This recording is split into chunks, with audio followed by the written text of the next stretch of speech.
Alors ce sont les premières assises de la littérature jeunesse qui viennent de se terminer. C'est bien, c'est fait, et ça donne tellement envie d'en faire des deuxièmes. Non, c'était l'important de faire ces premières assises, c'était de parler ouvertement de ce métier.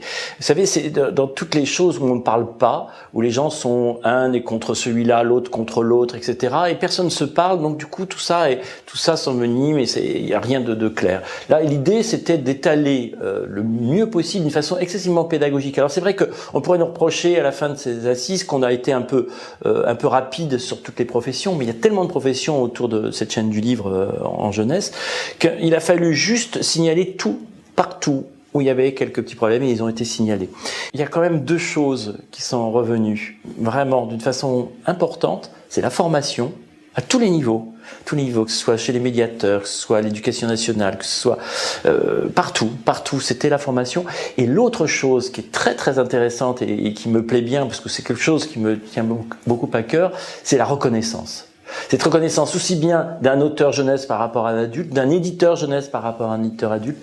Cette reconnaissance et je pense que les premières assises peuvent montrer qu'on existe vraiment, qu'on a une problématique, qu'on veut la résoudre et qu'on y arrivera.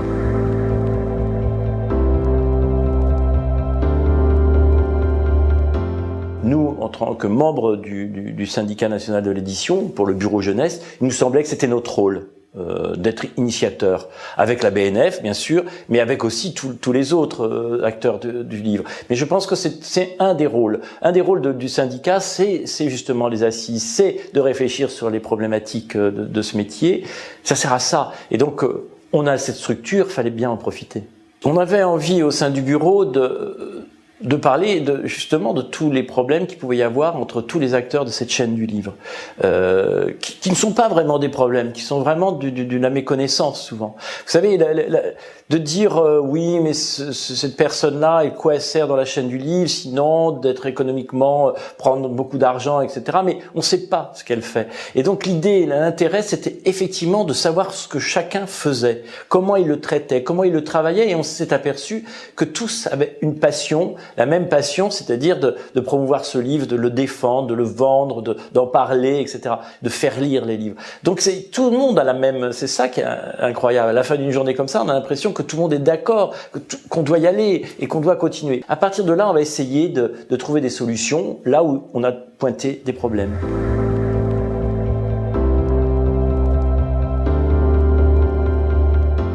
Avec tout ce public, parce qu'on a eu un public absolument incroyable, presque 500 personnes, et on a été obligé de refuser des gens. J'ai envie de dire, parce qu'on dit beaucoup d'intervenants, chiche, on y va, oui, on y va, allez, on y travaille, on va y arriver, etc. Il y avait cette espèce d'énergie. Et j'ai envie qu'ils sortent en disant, ah ouais, ça j'avais pas compris, ah oui, il y a ça, ah tiens, il y a ce problème-là, je ne connaissais pas ce problème-là. De connaître vraiment tout ça, c'est ça que j'ai envie. J'ai envie vraiment qu'ils repartent avec, en plus on a eu des moments très émouvant. Jo Osland a été, Amanda, la libraire, a dit des choses avec son franc-parler, chacun avec sa personnalité, et ça, je trouve ça bien. Et de repartir avec ça, c'est pas repartir vierge, quoi. On repart avec quelque chose dans la tête en se disant, bon, on est d'accord, on n'est pas d'accord, mais il reste quelque chose.